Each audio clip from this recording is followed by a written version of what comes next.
All right, welcome back to the channel, everyone. So last night, after I posted my video, there was a bunch of news going on that basically Francis Ngannou is apparently willing to return to the UFC and go back to the negotiation table.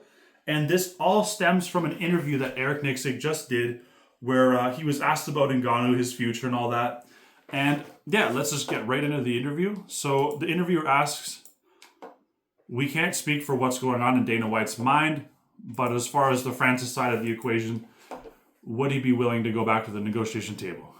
And then Eric Nicksick says, "Absolutely. I feel like this is more about business than it is ego, at least from Francis's side." And obviously implying that, Dana White and Francis Ngannou's relationship hasn't been the greatest over the years, and especially leading up to his last fight for the promotion, it was really tense. And then even after Ngannou left, Dana White's like, "Oh, Ngannou was so hard to work with, blah, blah, blah, blah." And I feel like, I don't know if this is true or not, but from the sounds of it, a lot of the same themes.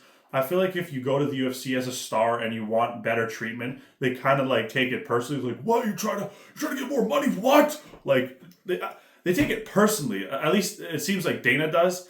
And Francis Ngannou, I doubt his demands were like astronomical or like beyond unrealistic, because notoriously the heavyweight division for at least boxing for a long time has been like the biggest, most popular division. And I get Francis wasn't exactly like a mega superstar, but the fact that he was the face of the division and he knocked out all these legends and he was truly the king of the heavyweight division, undisputed. Where at least you look at John Jones' situation, he's the most disputed champion. And Francis Ngannou never ducked anybody. And I feel like Dana White, he flip-flops, where it's like, oh, if you leave the promotion, then it's like, oh, you're terrible to work with, blah, blah, blah. But if you're staying and then you're trying to fight these guys, then Dana White's like, oh, you're the best person ever, blah, blah, blah. So I feel like Eric is totally right, where it's like Francis Ngannou must be willing to play ball here. And I feel like since he did the whole boxing thing, I doubt he's going to be as like, I don't know, like desperate to go and have the freedom to go do these kind of things.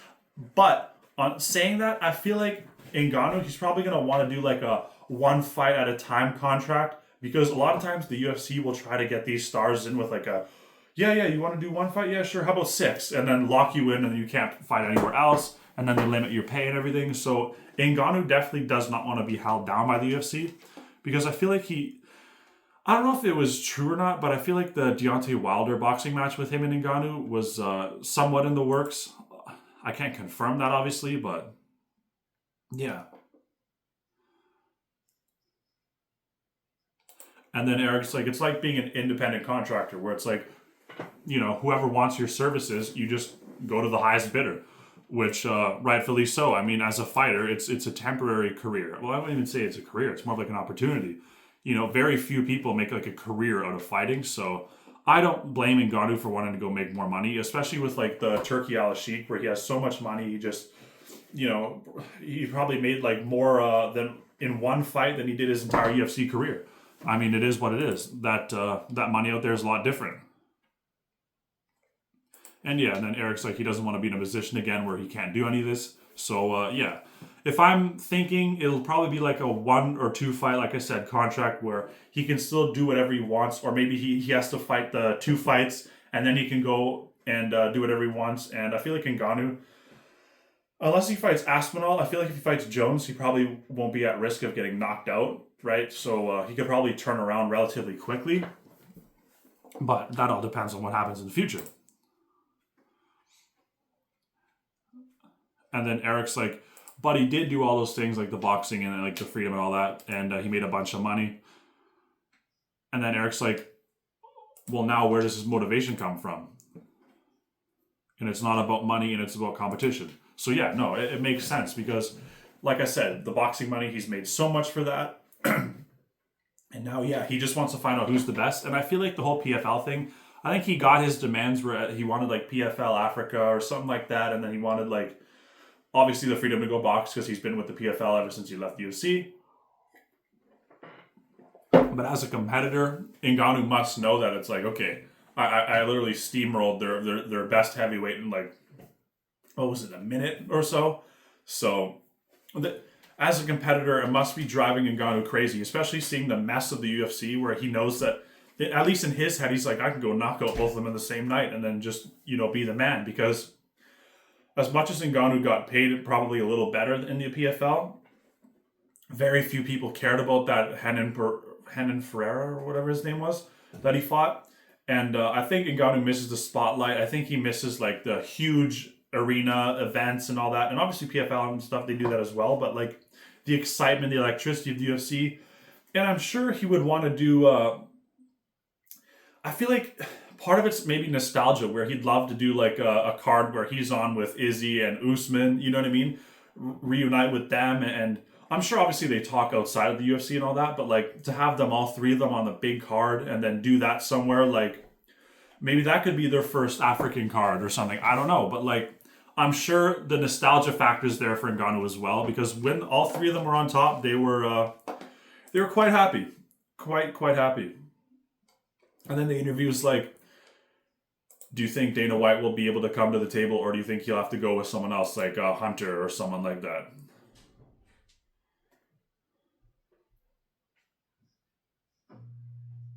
And then Eric's like, I think Dana's a smart enough businessman to put the ego and all that shit aside to actually get or do what's right for the company and what makes the most money. And yeah, it's not about his ego and all that. And it's so true, because you look at the heavyweight division, like I've said countless times before, it's in shambles. And I feel like the UFC, like I said, as much as Ngannou wasn't this giant megastar, the UFC desperately needs something to go on in the heavyweight division, especially with the titles. Because obviously Tom Aspinall can fight Gon, and that would be a decent fight. But I just don't think a lot of people are like, oh shit, like Gon Aspinall, no way. Because they've seen John Jones demolish him in like less than one round, and then Ngannou beat him as well. So it's like he's lost two of his last title shot attempts. Was only two title shot attempts. So I feel like even, let's say, if Gon beat Aspinall, they'd still be like, yeah, but you lost to Jones and Ngannou's eh. Whereas if Ngannou comes into the picture, I feel like Dana can use that against John Jones, because obviously John Jones is being really difficult when it comes to the Aspinall situation. So I feel like Dana will be like, if he puts his pride aside and actually does what's right and allow Ngannou to come back, which hopefully he does, I wouldn't put it past Dana, because let's just say he hasn't been on his A game as of late. Yeah, I feel like that would... Not only would it put pressure on John, because I feel like if Ngannou comes back, then Dana White will instantly strip John and be like, no, Ngannou, Aspinall, boom, heavyweight, undisputed, let's do it. And then whoever wins that, John Jones might want to return against, because as much as people want to say duck this, duck that, and I totally agree. I do believe that John Jones ducked Ngannou for those whole 3 years, because in my other videos, it's like, you've seen him come back, you're thinking, oh yeah, John's going to look like a Greek god at heavyweight. Look at this. Like, he has so much more weight. He doesn't have to cut. He's going to bulk and all this. And then it was just like, that's it. This, like, he has a gut on him. Like, obviously he didn't look terrible, but he looked slow. He didn't look like what everyone was hyped about, right? So I feel like, and now you look at John Jones' Twitter, he's like, I'm hearing Francis Ngannou is still interested. Now we're talking. That's a real super fight. A clash of champions, not just hype. He held the UFC belt. I've defended mine for over a decade. Two kings from different roads. Not just one legend facing a mouth that's hot right now, but two real legacies colliding. That's the kind of fight that actually adds something special to my story, at least from my point of view. And that's the thing. People are like, oh, John's actually willing to do it. Bullshit. You ducked him for 3 years, and now all of a sudden, since you're desperately trying to not fight Aspinall, now all of a sudden you're willing to fight Ngannou? No, I don't take him seriously. I feel like John Jones isn't going to fight anytime soon. I feel like the UFC especially, they're not just going to let Ngannou come back and be like, yeah, John, you can go fight Ngannou now. What about Tom? Like, literally, there would be riots on the streets and shit. So they can't do that. They can't do Tom Aspinall that dirty. So I feel like what they're going to have to do is if they're going to willingly let Ngannou come back, they'll do Ngannou Aspinall, and then John Jones can fucking shit or get off the pot. You know what I mean? Like, John Jones has had his time. He's delayed so long, and he's just put so many like, what do you call it? Like wrenches in the plans of the UFC and all that. And he's being so difficult. That's the thing. Everyone acts like Ngannou was the difficult one. No, Ngannou's not scared of any man on the planet. He stepped into the boxing against two of the highest level heavyweight competition ever, right? And I really do think those were his only two professional fights, because I remember seeing him. I think it was like 0-1 or something, maybe 3 professional fights. I don't know, but it's like beginning a game and going right to the boss. You know what I mean? So Ngannou's not scared of anybody. So if anyone who was ducking and being difficult, it was John Jones that entire 3 years. Don't get it twisted. And then now all of a sudden he's willing to fight him? No, I don't buy it at all. And then, so Ngannou actually responds to this, where he says, you take care of the UFC, I'll take care of the PFL, and we'll finally find out who's the king of the heavyweight. And that's the thing. I appreciate that Ngannou responded, but it's like, take care of the PFL. You already knocked out, I guess, their best guy. Like, what else do you have to take care of over there? I feel like a lot of fans are saying that when Ngannou said that, he's like, you take care of the UFC, meaning fight Aspinall, then we can figure out what's what. But John is literally outright refusing to fight Aspinall. So I don't know if that, affects Ngannou's position or stance on fighting John Jones. Because I don't know whether Ngannou would be willing to fight Aspinall, or he just wants to come back for the one-time payday against John Jones. That's the thing with a lot of these tweets, like, it was only 2 lines, so there's not a lot to, speculate is the right word, yeah. But, yeah. And then John Jones writes, you clowns thinking Francis would be Francis would be that much easier because of the ground game. Tom has no ground game either. In English, black belt is like a participation ribbon. And, obviously, downplaying Aspinall once again. And if I'm Aspinall, I'm acting like John Jones doesn't even exist anymore, and literally go directly to Ngannou and respond to him and say, same thing, like, I hear you're willing to come back, let's find out who the real baddest man on the planet is, who's the real heavyweight champion. And then, like, just dig at John. And that's the thing, John gets jealous. He's the same thing like McGregor, where it's like, especially, he was literally talking about retiring yesterday. And he's like, yeah, I'm content. I don't need to fight anymore. My legacy's complete. The second Ngannou says he's interested, oh yeah, no, I'll fight. Yeah, okay, John. Like, he's just doing the same thing as McGregor, which is like, anytime there's any spotlight, he'll throw his name in the hat with zero intention to back up what he's saying. You know what I mean? Obviously, John Jones did back up what he was saying previously in his career, but heavyweight John Jones is an entirely different story. So, yeah, I just, if I'm the UFC, 100% getting Ngannou back. Let bygones be bygones, bury the hatchet, and do what's right for the sport, because, PFL, there's nothing there. And the UFC heavyweight division, aside from John Jones and Tom Aspinall, which John Jones is refusing to fight Aspinall, so he doesn't really count.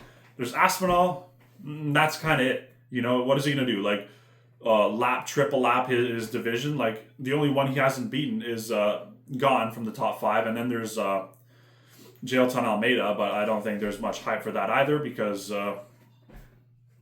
he's not exactly a star or a compelling matchup for Aspinall. I mean, I guess it is for the grappling, but I don't know. I just really think that having a third player in this game of, like, the top 3 heavyweights would be a saving grace for the heavyweight division, because the heavyweight division is on life support right now. Like, you can literally hear it, like, beep, beep, beep, anytime you think about it. And it's just, I really hope that they do what's right, but, it's the UFC. 2025 UFC is a lot different from back in the day. Like, I remember Dana White was saying, like, we're not like boxing. We give the fights the fans want to see. Well, where are we at now, bro? So, I guess we'll wait and see. Fingers crossed. I really hope Ngannou and UFC gets this deal done. Eric Nicksick seems like a really good, like, level-headed, smart guy. So I feel like if anyone can be the middleman, it can be him. And I feel like Joe Rogan desperately wants to see Ngannou fight again as well. Because you remember Joe Rogan was like, I miss the days where the fighters in heavyweight were like juiced to the gills and like looked like these explosive fucking freaks. And I feel like the heavyweight division needs this. It's like a barren desert. They need this reign of I guess, excitement and popularity and just these stellar matchups. Because, like I said, there's literally fuck all in the division for Aspinall to do. You beat Gon, then what? Just start lapping everybody? No. Aspinall needs to fight either John Jones or Ngannou to really like prove himself. I feel like in the casuals' eyes, and not only that, a lot of the hardcores like Ngannou's the lineal heavyweight champion. So if you beat him, hey man, they can't say shit because people are already disputing John Jones for being like, oh yeah, you beat Gon in Ngannou's leftovers, and that doesn't really do much for your career as well. Which at the time people thought Gon was going to win, but obviously in hindsight it's 2020. But I'm just keep rambling here. So yeah, like and subscribe, and let me know what you guys think. Do you guys want Ngannou back? Because I know I do. See you guys in the next one.